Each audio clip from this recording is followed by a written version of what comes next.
اس نے مڑ کر آصف کی طرف دیکھا اور دونوں کی نظریں الجھ کر رہ گئی۔ آصف تو جیسے اسے جانتا ہی نہ تھا۔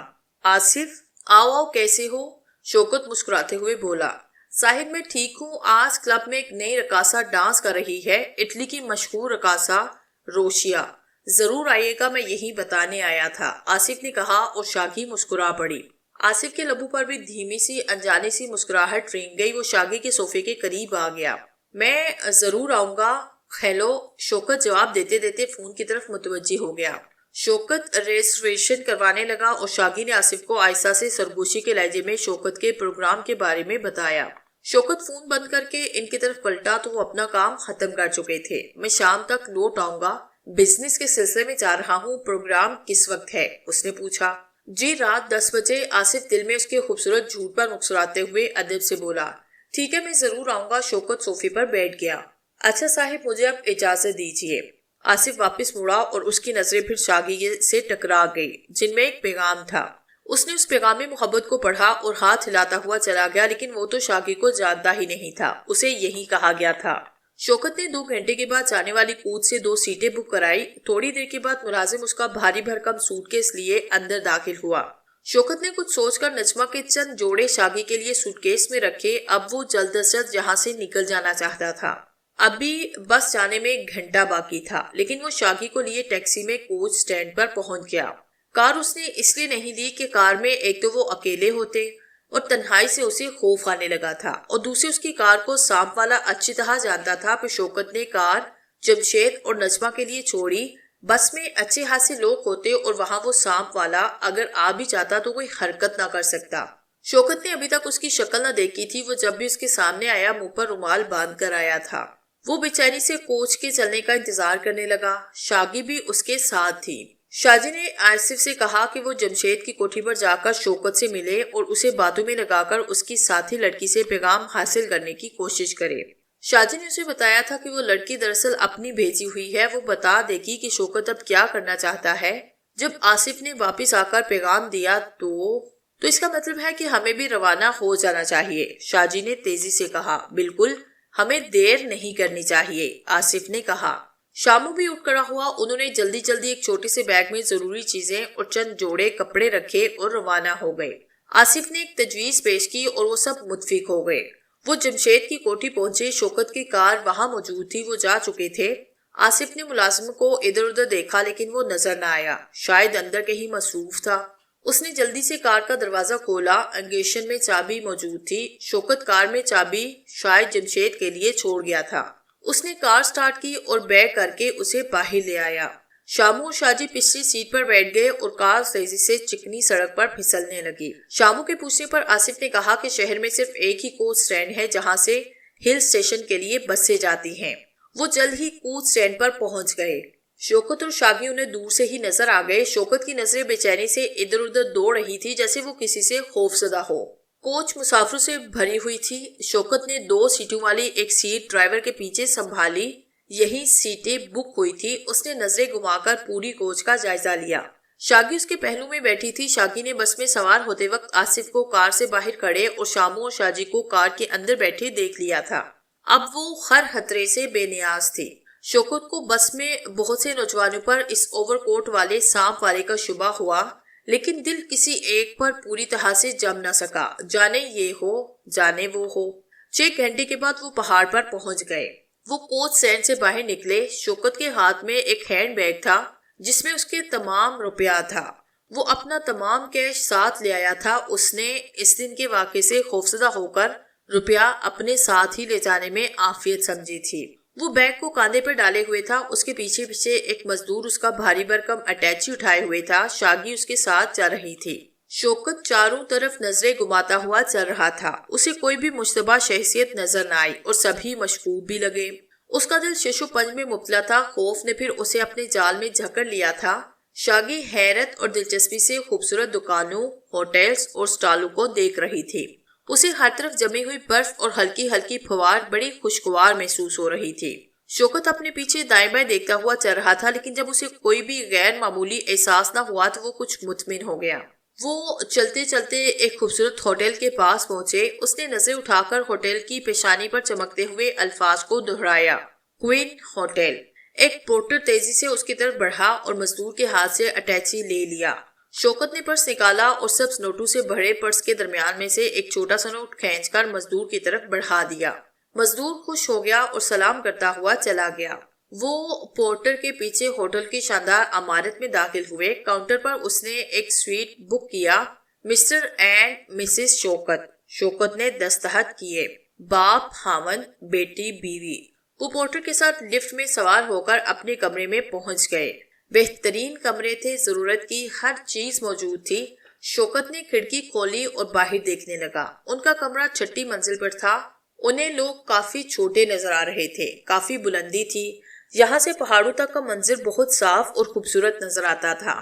وہ ایک طویل سانس لے کر پلٹا۔ شاگی آرام کرنے کا کہہ کر دروازہ کھول کر اپنے کمرے میں چلی گئی اور چٹہنی چڑھا لی۔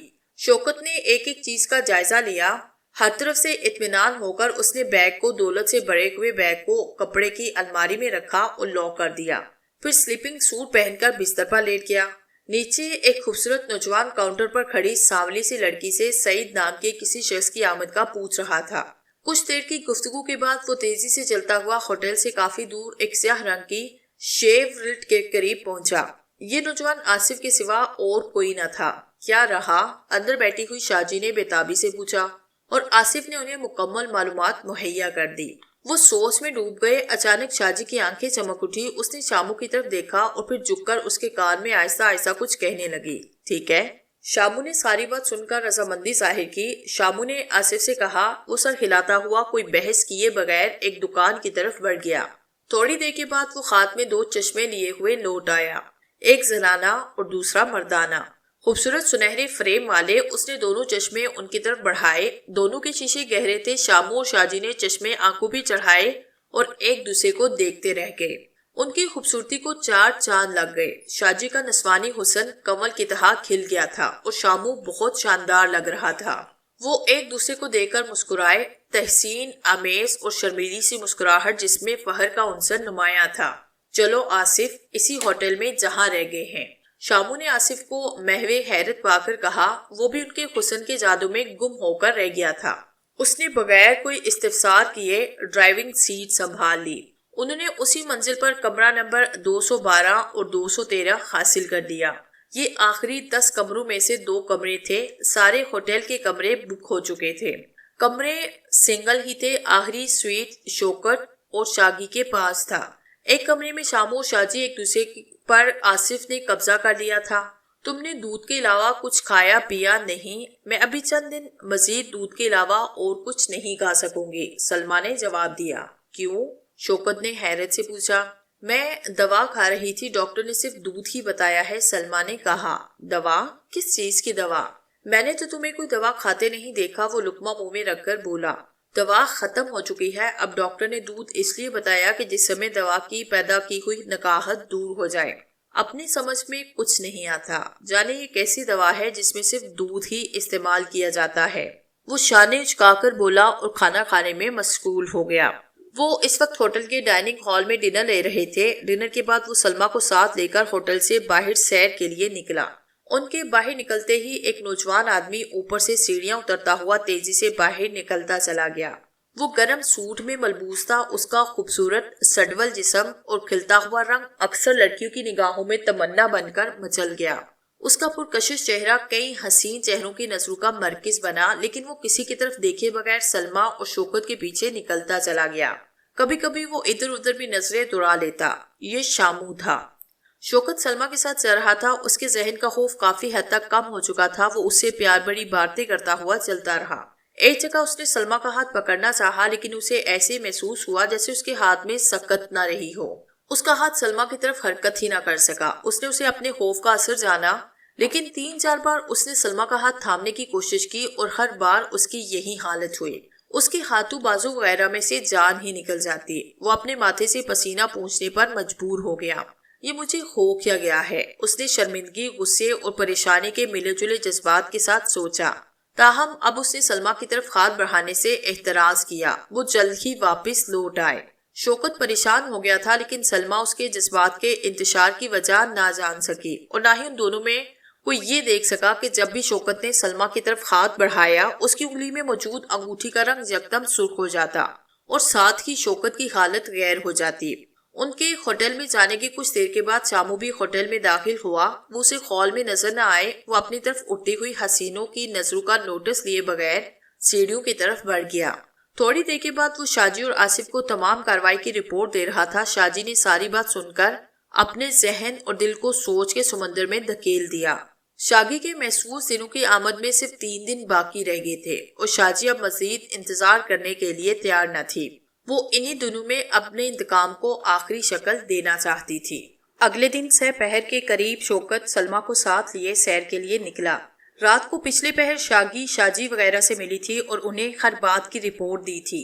کوئی اندیشے کی بات نہیں تھی۔ شوکت نے سلما کو، باپ نے اپنی بیٹی کو، عاشق نے اپنی محبوبہ کو شاپنگ کروائی تھی۔ جب وہ دونوں واپس ہوٹل پہنچے تو ایک پورٹرن ان کے پیچھے پیچھے کمرے میں 3 بڑے پیکٹ لیے داخل ہوا۔ وہ پیکٹ میز پہ رکھ کر ٹپ لے کر چلا گیا۔ سلما اپنے کمرے میں چلی گئی اور شوکت سوچ میں پڑ گیا۔ آج بھی اس کے ساتھ وہی ہوا تھا۔ اس نے بہت سوچا لیکن اس کی سمجھ میں بات نہ آئی۔ کوئی وجہ، کوئی معقول دلیل اس کا ساتھ نہ دے سکی۔ پھر اس نے پکا ارادہ کیا، آج رات میں اس کلی کو بھول بنا دوں گا۔ اس نے خود پر قابو پانے کے لیے شراب کا سہارا لینے کا فیصلہ کیا تاکہ کوئی احساس، کوئی خوف اس پر غلبہ نہ پا سکے۔ یہ فیصلہ کر کے وہ آرام سے ٹانگیں پسار کر صوفے پر لیٹ گیا۔ سلما کپڑے بدل کر اس کے کمرے میں داخل ہوئی۔ وہ بہت خوبصورت نظر آ رہی تھی لیکن شوکت نے اپنی جگہ سے حرکت نہ کی۔ رات کی سیاہی ہر کام کے لیے، خاص طور پر ایسے کاموں کے لیے مناسب ترین مددگار ہوتی ہے۔ اس نے یہ سوچ کر خود پر قابو پائے رکھا، ورنہ سلما کا نکھرا نکھرا حسن دیکھتے ہی وہ بے قابو ہو گیا تھا۔ سلما اس کے سامنے صوفے پر آ بیٹھی۔ وہ موسم، کپڑوں اور بے تکے موضوعات پر باتیں کرتے رہے۔ دوسری طرف شامو، شاجی اور آصف اپنے پلان کے ہر پہلو کو سامنے رکھے ایک بار پھر بحث میں مصروف تھے۔ ہر طرف سے مطمئن ہو کر انہوں نے سلما کے کمرے میں جانے کا ارادہ کیا، مگر آصف نے انہیں مزید انتظار کرنے کو کہا۔ کیوں؟ شاجی نے حیرت سے پوچھا۔ اس وقت شوکت اس کے پاس ہوگا۔ رات کو جب وہ اپنے کمرے میں اکیلی ہوگی تب ہم اسے اپنے پلان میں وہیں سے شریک کر لیں گے۔ رات کے دوسری پہر وہ بالکل تیار ہو کر سنسان راہداری میں نکل آئے کہ شامو کے جسم میں سنسناہٹ سی دوڑ گئی۔ اس کے قدم رک گئے۔ شاجی نے حیرت سے اس کی طرف دیکھا۔ آصف پلان کے مطابق ابھی کمرے میں ہی تھا۔ شاجی، وہ سرسراتے ہوئے لہجے میں بولا۔ کیا بات ہے شام؟ شاگی خطرے میں ہے۔ وہ پوری بات کیے بغیر دوڑنے کے انداز میں شوکت کے کمرے کی طرف لپکا۔ وہ دروازے پر رک گیا۔ شاجی بھی اس کے پیچھے کھڑی بے چینی کے عالم میں اس کی طرف دیکھ رہی تھی۔ شامو نے ادھر ادھر دیکھے بغیر ہی کی خول سے آنکھ لگائی اور اندر کا منظر دیکھ کر وہ ایک جھٹکے سے کھڑا ہو گیا۔ شاگی صوفے پر بیٹھی تھی اور شوکت شراب کے نشے میں لڑکھڑاتا دائیں طرف سے اس کی طرف بڑھ رہا تھا۔ شامو نے چہرے پر جمے ہوئے رومال کو درست کیا اور شاجی کی طرف دیکھ کر زور سے دروازے پر دستک دی، پھر جھک کر پھر سوراخ سے اندر دیکھنے لگا۔ شوکت رک گیا تھا۔ شاگی صوفے سے اٹھ کھڑی ہوئی تھی۔ کون ہے؟ شوکت غصے سے بولا۔ جی میں ہوں، ذرا دروازہ کھولیے، شاجی نے شامو کے اشارے پر کہا اور شوکت ایک لڑکی کی آواز سن کر ہر خطرے سے بے نیاز ہو کر بوتل کو فرش پر ڈالتے ہوئے تیزی سے دروازے کی طرف بڑھا۔ شاجی تیزی سے بھاگ کر راہداری کے دوسری طرف مڑ گئی۔ شوکت نے جلدی سے دروازہ کھولا اور پھٹی پھٹی آنکھوں سے نقاب پوش کو دیکھتا ہوا لڑکھڑا کر کئی قدم پیچھے ہٹ گیا۔ تم؟ اس کے منہ سے اور کچھ نہ نکل سکا اور نقاب پوش ہاتھ میں کھلا چاقو لیے دروازے سے اندر داخل ہو گیا۔ شوکت خوفزدہ انداز میں پیچھے ہٹنے لگا کہ اس کا پیر بوتل پر آیا۔ وہ پھسلا اور فرش پر الٹ گیا۔ شاگی کے چہرے پر اطمینان ہی اطمینان تھا۔ اچانک کھلے ہوئے دروازے سے سانپ رینگتا ہوا اندر داخل ہوا اور شوکت کے حلق سے چیخ نکلتے نکلتے رہ گئی۔ نقاب پوش نے دروازہ بند کیا اور شوکت کے چہرے کی زردی میں کچھ اور اضافہ ہو گیا۔ تم آخر مجھ سے چاہتے کیا ہو؟ وہ اپنی پوری قوت جمع کر کے چیخ پڑا۔ اس کی آنکھوں میں آنسو چھلک پڑے۔ جواب میں نقاب پوش کا کھنکھناتا ہوا کہا گونج اٹھا۔ بزدل، وہ زہریلے لہجے میں آہستہ سے بولا۔ اس دوران سانپ شوکت کے قریب پہنچ کر کنڈلی مار کر بیٹھ گیا۔ شوکت کا سانس چڑھنے لگا، چہرہ پسینے میں تر ہو گیا اور پلکوں سے کئی قطرے اس کے گالوں پر پھسل پڑے۔ شاگی بڑے اطمینان کے ساتھ صوفے پر بیٹھی تھی۔ نقاب پوش نے شوکت کو اٹھنے کا اشارہ کیا۔ وہ لڑستا ہوا کھڑا ہو گیا۔ اب وہ بڑے خوفزدہ انداز میں کبھی نقاب پوش اور کبھی سانپ کی طرف دیکھ رہا تھا۔ ایسے محسوس ہو رہا تھا جیسے موقع ملتے ہی بھاگ نکلے گا۔ نقاب پوش نے کمرے میں ادھر ادھر نگاہیں دوڑائی لیکن شاید اسے اپنی مطلوبہ شے نظر نہ آئی۔ وہ شوکت کی طرف مڑا۔ چابیاں؟ اس نے ہاتھ پھیلا کر آہستہ سے کہا۔ شوکت جلدی سے اپنے بستر کی طرف بڑھا۔ ٹھہرو۔ نقاب پوش کی سخت آواز سن کر وہ ٹھٹک کر رک گیا اور مڑ کر اس کی طرف دیکھنے لگا۔ نقاب پوش اس کی طرف بڑی زہریلی نظروں سے دیکھتا ہوا اس کے بستر کی طرف بڑھا اور سائڈ پر کھڑے ہو کر تکیہ الٹ دیا اور بڑے تمسخرانہ انداز میں شوکت کی طرف دیکھنے لگا۔ تکیے کی نیچے چابیوں کے گچھے کے ساتھ بھرا ہوا پسٹل پڑا تھا۔ نقاب پوش نے پسٹل اٹھا کر جیب میں ڈالا اور چابیاں ہاتھ میں لے کر بستر سے پرے ہو گیا۔ اس نے چاقو سے اشارہ کرتے ہوئے شوکت کو صوفوں کی جانب جانے کو کہا۔ وہ الٹے پاؤں چلتا ہوا صوفوں تک پہنچا اور پھر ایک صوفے پر گر کر ہانپنے لگا۔ اس کی خوفزدہ نظریں سانپ پر جمی تھی جو اس کے سامنے کنڈلی مارے بیٹھا پھن لہرا رہا تھا۔ نقاب پوش الماری کی طرف بڑھا لیکن الماری پہلے ہی کھلی ہوئی تھی۔ اس نے الماری کے دونوں پٹ کھولے۔ اسے نچلے خانے میں اپنی مطلوبہ شے نظر آئی۔ اس نے جھک کر سیاہ بیگ اٹھایا۔ شوکت ٹکٹکی باندھ کر اس کی طرف دیکھنے لگا۔ اس کی آنکھوں میں ترخم آمیز آثار جھلکنے لگے۔ نقاب پوش بیگ لے کر شوکت کے قریب آیا اور فرش پر بیٹھی سانپ نے پھنکار ماری۔ شوکت اپنی دولت کو خطرے میں دیکھ کر بے بسی سے ہونٹ کاٹنے لگا۔ نقاب پوش نے چابی لگا کر بیگ کھولا اور بیگ کو فرش پہ الٹا۔ فرش پر نوٹوں کی گڈیاں پھیل گئی۔ شوکت نے خوفزدہ انداز میں خشک ہونٹوں پر زبان پھیری اور خلق کو تر کر کے تھوک نکل کر رہ گیا۔ فرش پر لاکھوں روپے پڑے تھے۔ نقاب پوش نے ایک نظر سام کی طرف دیکھا پھر جیب میں ہاتھ ڈالا۔ شوکت کا رہا سہا رنگ بھی فک ہو گیا۔ وہ سمجھا کہ نقاب پوش اسے شوٹ کرنے جا رہا ہے، لیکن جب اس کا ہاتھ باہر آیا تو اسے حیرت کے ساتھ ساتھ دل کی دھڑکن بھی رکتی محسوس ہوئی۔ نقاب پوش نے ماچس اس کی طرف بڑھائی اور وہ تقریباً روتے ہوئے اس کی طرف دیکھنے لگا۔ اس کا دل پھٹ گیا۔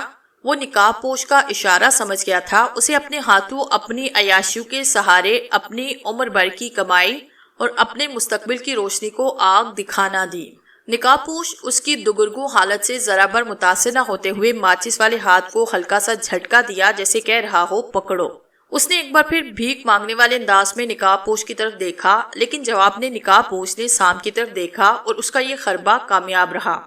شوکت نے کانپتے ہاتھوں کے ساتھ ماچس تھامی اور اس کا جسم یوں کانپ رہا تھا جیسے اسے ریشہ ہو گیا ہو۔ اس نے نقاب پوش کا اشارہ پا کر ماچس کی تیلی نکالی اور ایک بار پھر پر امید نظروں سے نقاب پوش کی طرف دیکھا لیکن اس نے سر کی ہلکی سی جنبش سے اسے آگ لگانے کو کہا۔ اس کے ہونٹوں کے گوشے کانپنے لگے، آنکھیں آنسو سے لربریز ہو گئی، دل کٹ کر رہ گیا، سارا جسم لرزنے لگا۔ اس نے ماچس پر تیلی کو رگڑا، شعلہ سا بھڑکا اور اس نے نقاب پوش کی طرف دیکھا۔ وہ بڑے غور سے اسی کی طرف دیکھ رہا تھا۔ اسے اپنی طرف دیکھتا پا کر اس کا ہاتھ کانپا، اس کے ہاتھ سے تیلی گر پڑی اور فرش پر گر کر بجھ گئی۔ نقاب پوش نے اسے غضب سے دیکھا اور وہ کام کر رہ گیا۔ اسی لمحے سانپ بھی پھنکارا۔ اس نے جلدی سے دوسری تیلی نکالی اور سانپ کی طرف دیکھتے ہوئے جو اب اس کی طرف رینگنے لگا تھا جلدی سے جلتی تیلی کانپتے ہاتھوں سے نوٹوں کے ڈھیر پر پھینک دی۔ سانپ رک گیا۔ تھوڑی دیر کے بعد نوٹوں نے آگ پکڑ لی۔ شوکت یکٹک اپنی دولت کو جلتے ہوئے دیکھ رہا تھا۔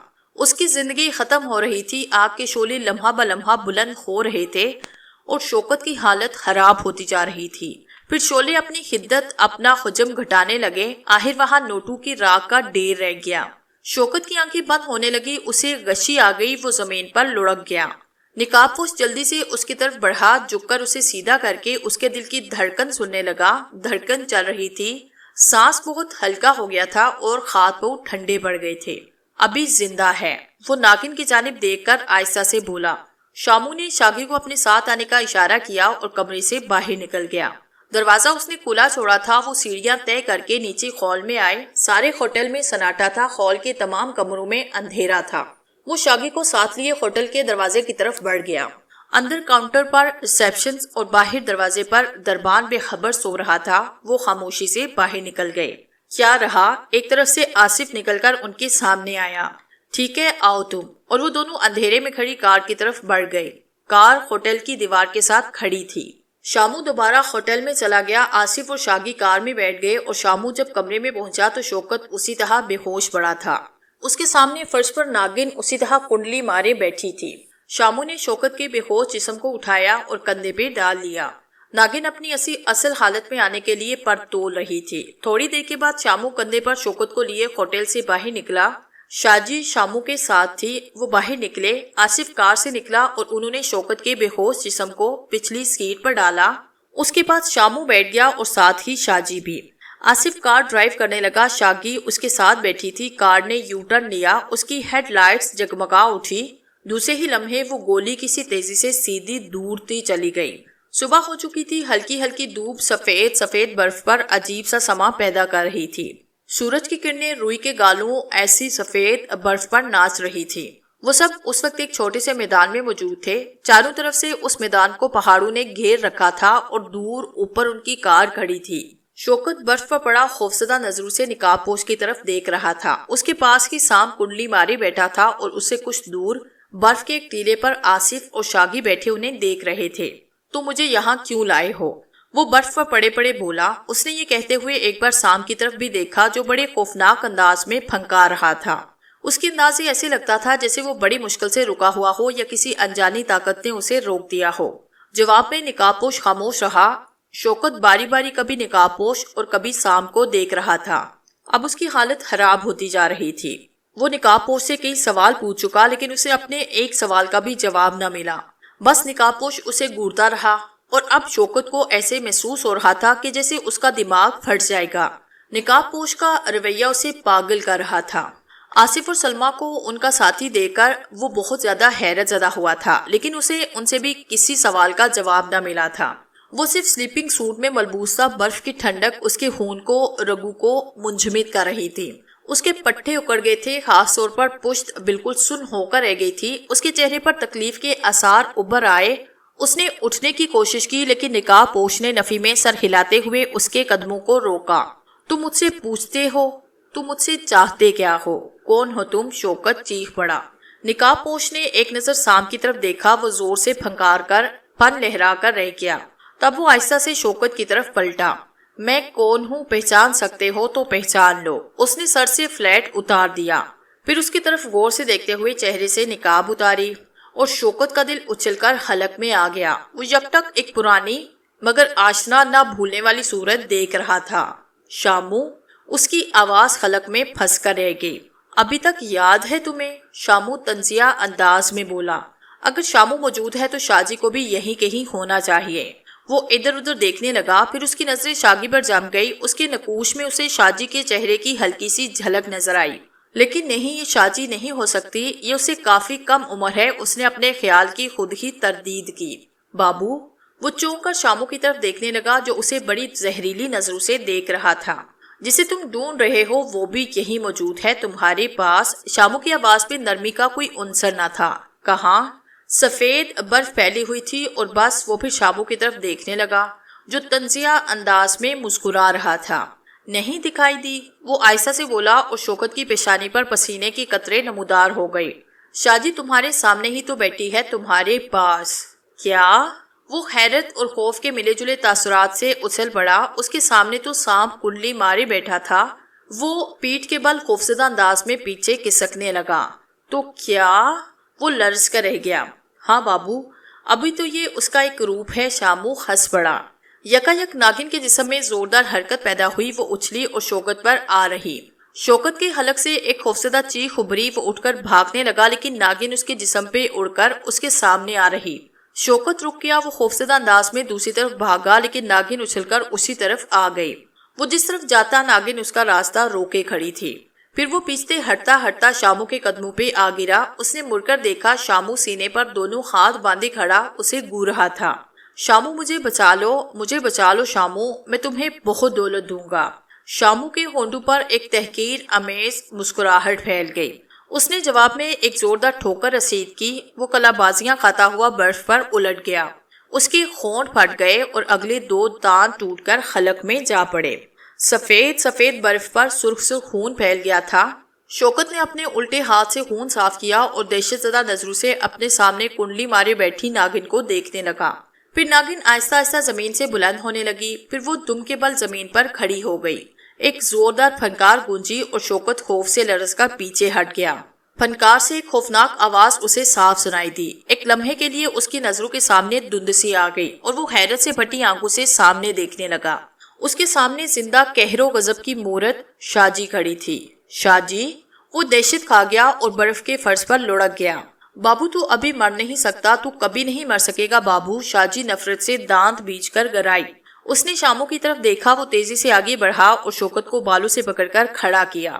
اس نے اس کے بالوں کو 3-4 بار زوردار جھٹکے دیے اور شوکت کراہتا ہوا ہوش میں آیا۔ اس نے اسے چھوڑا، وہ گھٹنوں کے بل زمین پر گرا۔ شامو ایک طرف ہو کر پھر لاپرواہی سے کھڑا ہو گیا۔ شاہ جی اسے زہریلی نظروں سے گور رہی تھی۔ بابو میں اپنا وعدہ پورا کرنے آ گئی ہوں، وہ ہونہار لہجے میں بولی۔ شاہ جی ایک لمحے کے لیے شوکت کی نظروں میں ماضی کی فلم کی کسی طرح لہرا گئی۔ وہ لرز کر رہ گیا۔ مجھے معاف کر دو شاہ جی، معاف کر دوں؟ اس پر پھر ہنسی کا دورہ پڑ گیا۔ اس کی آنکھوں میں پانی آ گیا۔ اس نے آنکھیں صاف کی اور دیوانوں کی طرح ہنستے ہوئے اس نے شوکت کی طرف دیکھا۔ شاہ جی مجھے جان سے مت مارو، مجھے معاف کر دو۔ وہ آگے بڑھ کر اس کے قدموں سے لپٹ گیا۔ ایک لمحے کے لیے شاہ جی ڈگمگا گئی، مگر دوسرے ہی لمحے اس کے دل و دماغ کے ہر قسم کے رحم کے جذبات مٹ گئے۔ انتقام کے جذبے نے ہر احساس کو دبا دیا اور شوکت زمین پر لڑک گیا۔ شاہ جی کی ٹھوکر کچھ ایسی ہی زوردار تھی۔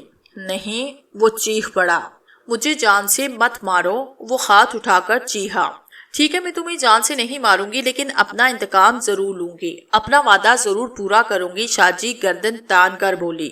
نہیں، وہ پھر چیخا۔ شاہ جی اس کی طرف بڑھی۔ بابو میں نے تیری خواہش کا احترام کیا، تجھے بھی میری آگ کو ٹھنڈا کرنے میں مدد کرنی چاہیے۔ میں تیرا شوہر ہوں شاہ جی، وہ روتے ہوئے بولا۔ شوہر؟ اس نے حقارت سے زمین پہ تھوکا۔ نہیں بابو، تو مجھے اپنی بیوی ہونے کے حق سے محروم کر چکا ہے۔ شاہ جی، وہ گڑگڑایا۔ ہاں بابو، میرے پیٹ میں تیرا بچہ تھا، لیکن تو نے مجھے ٹھوکریں ماری اور گھر سے نکال دیا۔ یاد کرو بابو، تو نے مجھے اپنی بیوی ماننے سے انکار کیا تھا۔ تو نے میرے سامنے مجھے دکھ، تکلیف، غم دینے کے لیے، میرا دل جلانے کے لیے اپنی عیاشیوں کی خاطر لڑکیوں سے رنگ رلیاں منائی۔ میں خاموش رہی۔ وہ گرجنے لگی۔ تو مجھے ہر روز پیٹتا تھا، میں نے اف تک نہ کی۔ تو مجھ سے نوکروں سے بدتر سلوک کرتا رہا، میں سہتی رہی۔ تو مجھ پر ظلم کرتا رہا، میں تیری راہوں میں آنکھیں بچھاتی رہی۔ شاہ جی رحم کر، رحم۔ وہ ہاتھ چھوڑ کر گڑگڑایا۔ رحم اور تجھ پر؟ وہ نفرت سے بولی۔ میں تجھ سے وعدہ کر چکی ہوں بابو، تجھے جان سے نہیں ماروں گی، پھر تو کیوں گھبراتا ہے؟ شاہ جی رک گئی۔ اس نے مڑ کر شامو کی طرف دیکھا اور شامو نے شاگی کی طرف دیکھا۔ او ہاں بابو، شاہ جی کو جیسے کچھ یاد آ گیا۔ میں تو بھول ہی گئی تھی، ادھر آ شاگی۔ اس نے شاگی کو بلایا اور اٹھ کر اس کی طرف آ گئی۔ آصف ویران نظروں سے سب کچھ دیکھ رہا تھا۔ شاگی، یہ تو شوکت ہکلایا۔ ہاں بابو، یہ سلمہ ہے، لیکن حقیقت میں شاگی ہے۔ اور جانتا ہے یہ کون ہے؟ کون ہے؟ وہ حیرت سے بولا۔ یہ تیری بیٹی ہے۔ نہیں، وہ چیخ پڑا۔ ہاں بابو ہاں، میرے پیٹ میں یہ جو تیرا بچہ تھا وہ شاگی کے روپ میں تیرے سامنے ہے، لیکن 2 سال میں؟ ہاں، یہ بات ضرور تجھے بے یقینی میں مبتلا کر سکتی ہے، لیکن میں تجھے اس کا ثبوت دوں گی۔ اسی وقت آسمان پر چمکتا ہوا سورج بادلوں کی اوٹ میں چلا گیا۔ ہر طرف ایک پر اسرار سی فضا قائم ہو گئی۔ بادل گھر آئے، یوں لگتا جیسے ابھی بارش ہونے لگے گی۔ بادل گرجنے لگے، بجلی چمکنے لگی، ہوا رک گئی اور فضا میں پر اسراریت بھرنے لگی۔ شاہ جی نظریں اٹھا کر چند لمحے تک آسمان کو دیکھتی رہی۔ شاگی اور شامو بھی ادھر دیکھ رہے تھے۔ شوکت ان کو دیکھ رہا تھا، پھر ان کے چہروں پر جوش کے آثار پھیل گئے۔ دیوتا! ان کے ہونٹوں سے سرسراتی ہوئی آواز نکلی۔ اسی وقت بادل زور سے گرجے، بجلی اور زور سے چمکی اور فضا میں ایک لہراتے ہوئی شام کی شبیہ بنتی چلی گئی۔ دوسرے ہی لمحے شبیہ مٹ گئی۔ شوکت بت بن کر رہ گیا۔ آصف اسی حالت میں بیٹھا تھا۔ دوسری اور تیسری مرتبہ پھر بادل پوری طاقت سے گرجے اور فضا ایک بہت بڑے لہراتے ہوئے شام کی طرح بناتی چلی گئی۔ وہ تینوں سجدے میں گر گئے۔ شوکت بالکل ساکت ہاتھ جوڑے بیٹھا تھا۔ آصف کی حالت میں کوئی تبدیلی نہ آئی تھی۔ اچانک فضا میں بدروحوں کی سی چیخیں گونج اٹھی۔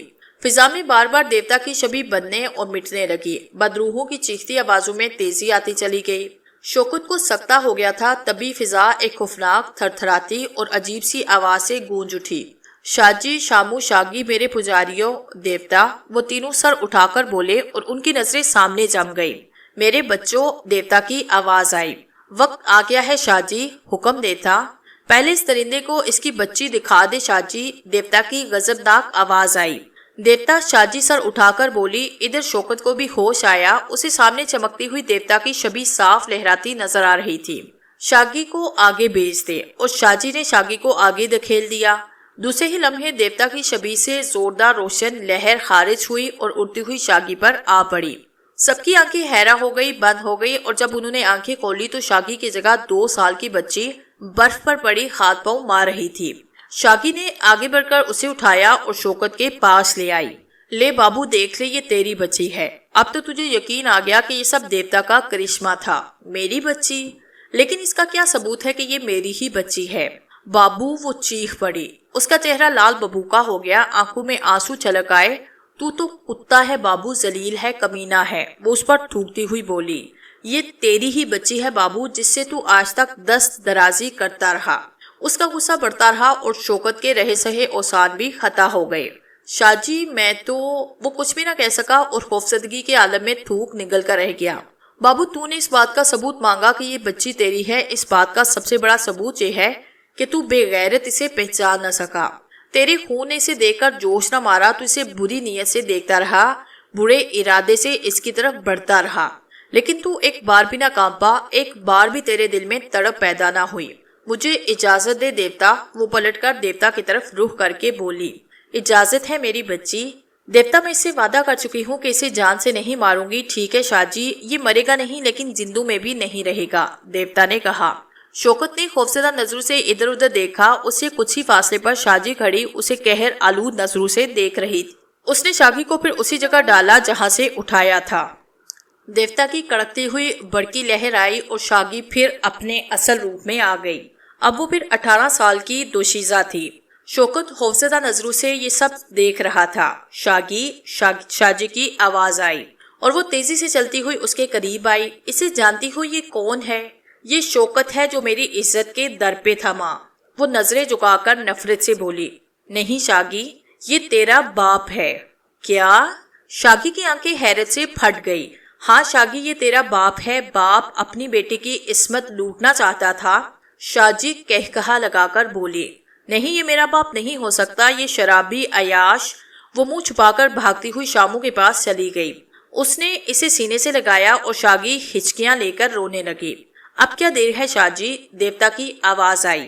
جو حکم دیوتا، شاہ جی نے کہا اور قدم قدم شوکت کی طرف بڑھنے لگے۔ شوکت حسیاتی انداز میں نہیں نہیں چیختا ہوا پیچھے ہٹنے لگا۔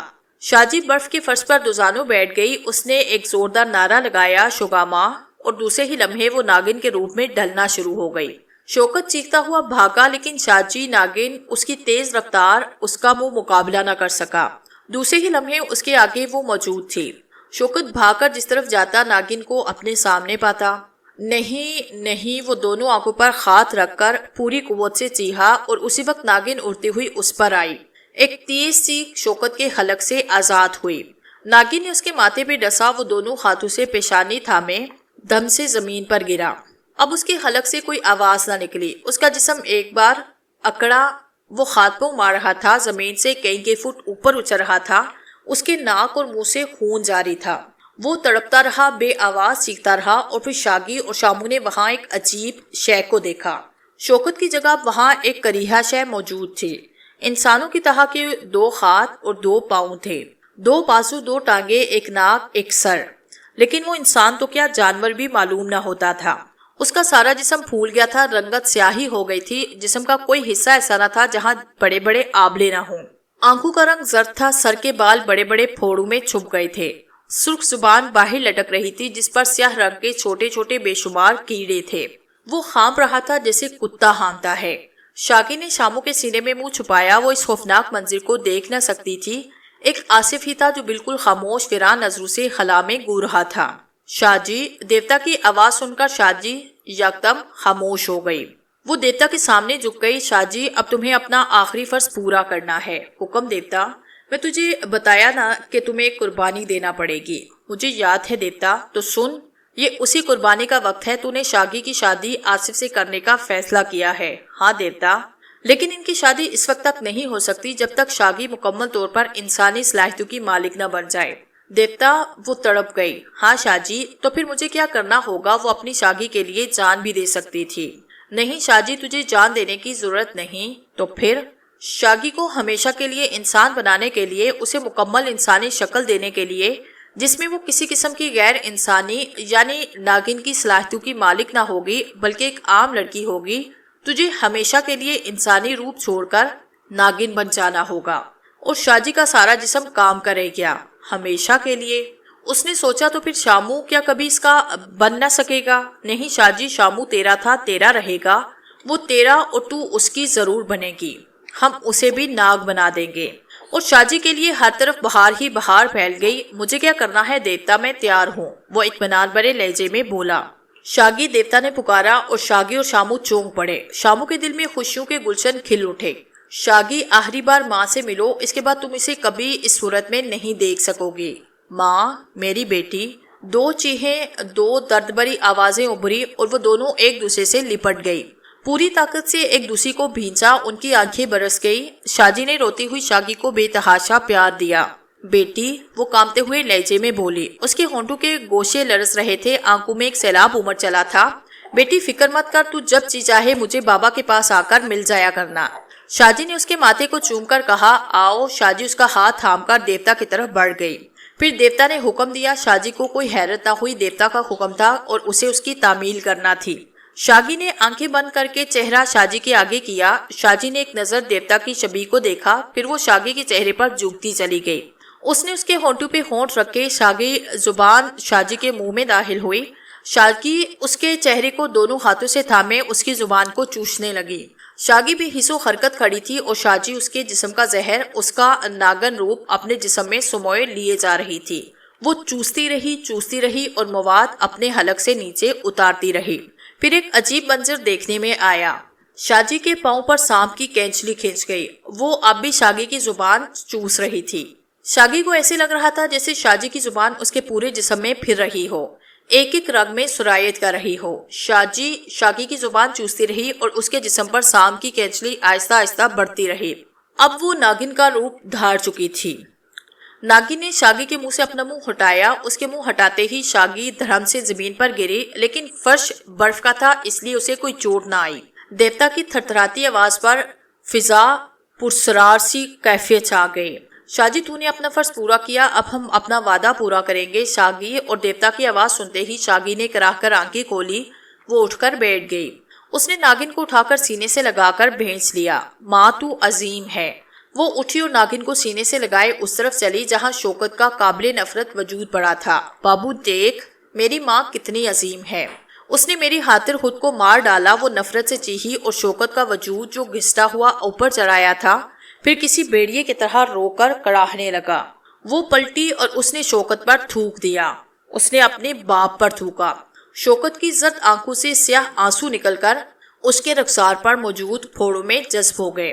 دیوتا کے حکم پر شاگی نے ناگن کو زمین پہ ڈالا۔ شامو، دیوتا کی آواز پر شامو جلدی سے جھکا۔ تو بھی آخری بار شاگی سے مل لے، پھر ہم تجھے تیری شادی کے پاس لے چلیں۔ شامو آہستہ سے سیدھا ہوا۔ اس نے ہولے سے پلٹ کر شاگی کو دیکھا۔ اس کی آنکھیں بھر آئی۔ اس نے شاگی کو بیٹی کی طرح پالا اور آج وہ اسے آخری بار مل رہا تھا۔ میری بیٹی، شامو کی زبان کہتے کہتے نہ تھکتی تھی۔ مت رو بیٹی، میں شادی کے ساتھ بابا کے پاس تیرا انتظار کیا کروں گا، آئے گی نا؟ اس نے اس کا چہرہ دونوں ہاتھوں میں تھام کر کہا اور شاگی چچا کہتے ہوئے اس سے بچوں کی طرح چمٹ گئی۔ پھر شامو نے اسے خود سے الگ کیا اور اس کی آنکھیں پونچھی، اسے پیشانی پر آخری بار پیار کیا، پھر وہ الگ ہو گئے۔ یہ میری نشانی سمجھ کر ہمیشہ پاس رکھنا۔ شامو نے شاگی کی انگلی میں موجود اپنی انگلی کو انگوٹھی کو چھو کر کہا۔ شامو، دیوتا وہ آنکھیں پونچھ کر بولا۔ تو نے بڑا اچھا کیا شامو۔ شاگی، ہمیں معلوم ہے تو کیا سوچ رہی ہے، انگوٹھی کو زبان سے چاٹ لے۔ اور شاگی نے انگوٹھی کے نگینے کو چاٹا۔ اب تو شامو اور شاجی کی اور وہ تیری باتیں اسی طرح سمجھ لیا کریں گے جیسے تم لوگ کچھ دیر پہلے باتیں کر رہے تھے۔ وہ چک گئی، خوشی سے اس کی آنکھیں سلک پڑی۔ شامو آگے آ جا۔ شامو نے شاگی کی طرف دیکھا، آگے بڑھ کر ایک بار پھر اس کے چہرے پر پیشانی پر بوسہ دیا اور دوزانو ہو کر بیٹھ گیا۔ دیوتا کی شبیہ میں ایک بار زبردست چمک پیدا ہوئی اور کڑکتی بجلی نے شامو کو اپنی لپیٹ میں لے لیا۔ وہ جل اٹھا، سوکھے تنکے کی طرح اس کا جسم راکھ ہونے لگا۔ چند لمحوں کے بعد وہاں راکھ کا ڈھیر پڑا تھا۔ ایک بار پھر بجلی چمکی اور اس نے شامو کی راکھ کو لپیٹ میں لے لیا۔ پھر تیسری مرتبہ کڑک پیدا ہوئی اور دھواں چھٹ گیا۔ شاگی نے دیکھا، ناگن نے دیکھا کہ شامو کی جگہ ایک ناگ کنڈلی مارے بیٹھا تھا، وہ اپنا پھن لہرا رہا تھا۔ دیوتا نے ناگن کو پکارا اور وہ تیزی سے رینگتی ہوئی ناگ کے قریب جا کر کنڈلی مار کر بیٹھ گئی۔ ایک بار پھر بجلی چمکی اور دونوں اس میں چھپ گئے۔ جب بجلی کی چمک ختم ہوئی تو ان دونوں کے سروں پر 2 سنہرے تاج جگمگا رہے تھے۔ دیوتا کے تاج۔ شوکت ہامتا ہوا یہ سب کچھ دیکھ رہا تھا۔ اس کے جسم اور زبان سے نکلنے والا مواد اب بھی برف کو گندا کر رہا تھا۔ میرے پجاریوں، شگاما کا ہمیشہ تم پہ سایہ رہے۔ ناگ اور ناگن نے ایک دوسرے کی طرف دیکھا۔ دونوں کی نظریں مل کر رہ گئی۔ وہ ایک دوسرے کو دیکھے جا رہے تھے۔ پھر ناگ کا چہرہ ناگن کے چہرے پر جھکتا چلا گیا۔ ناگن نے کوئی مزاحمت نہ کی۔ وہ اسی طرح بیٹھی رہی اور ناگ نے اس کے ہونٹوں پر اپنی پہلی مہر محبت ثبت کر دی۔ بہت دیر کے بعد وہ الگ ہوا۔ ناگن نے زبان نکال کر ہونٹوں پہ پھیری اور اپنا پن لہرانے لگا۔ آصف۔ دیوتا نے براہ راست آصف کو مخاطب کیا۔ ہم جا رہے ہیں۔ آج سے شاجی تیری شریک زندگی ہے، تیری بیوی ہے۔ تو ساری زندگی سے وفا کرے گا اور شاگی تو بھی اسے وعدہ وفا کرے گی۔ تم دونوں ایک دوسرے کے پن بن کر رہو گے۔ آصف تو شہر جا کر شاگی سے شادی کر لے گا۔ ابھی وہ تیری منگیتر ہے۔ تجھے کچھ یاد نہیں رہے گا، تو سب کچھ بھول جائے گا۔ یاد رہے گا تو صرف یہ کہ شاگی سردار شامان کی نواسی ہے۔ تو شاگی کو اس سے مانگ کر اپنی بیوی بنا کر لایا ہے۔ اس کے بعد زور سے آسمان پر بجلی چمکی اور آصف چونک پڑا۔ اس نے چونک کر آسمان پر گرے بادلوں کو دیکھا اور پاس کھڑی شاگی کا ہاتھ پکڑا۔ بادل گرجنے لگے اور بجلی چمکنے لگی۔ آؤ شاگی چلیں، بادل گھر آئے ہیں۔ اور شوکت، وہ ہامتا کامتا رینگتا چاروں طرف جمی برف پر آگے بڑھنے کی کوشش کرنے لگا۔ فضا میں سے دیوتا کی شبیہ غائب ہوئی۔ ایک زوردار کڑک پیدا ہوئی اور اس نے ناگ اور ناگن کو اپنی لپیٹ میں لیا۔ ناگ اور ناگن، شامو اور شاجی ایک دوسرے سے لپٹ گئے، ایک ہو گئے، ایک دوسرے کے منہ پر منہ رکھے لپٹے لپٹے ساکت ہو گئے۔ جب بجلی کی چمک ختم ہوئی تو وہاں ناگ یا ناگن کا کوئی وجود نہ تھا۔ اسی وقت اوپر سڑک پر کار سٹارٹ ہونے کی آواز سنائی دی، پھر انجن کی گڑگڑاہٹ دور ہوتی چلی گئی۔ نیچے برف کے لامحدود فرش پر ایک عجیب و حرکت، خوفناک عجوبہ وجود رینگتا ہوا آگے بڑھنے اور اوپر جانے کی ناکام کوشش کر رہا تھا۔ یہ شوکت تھا، مگر نہیں، شوکت نہیں، یہ شاجی کا، ایک ناگن کا، ناگ دیوتا کی ایک پجارن شاجی کا انتقام تھا۔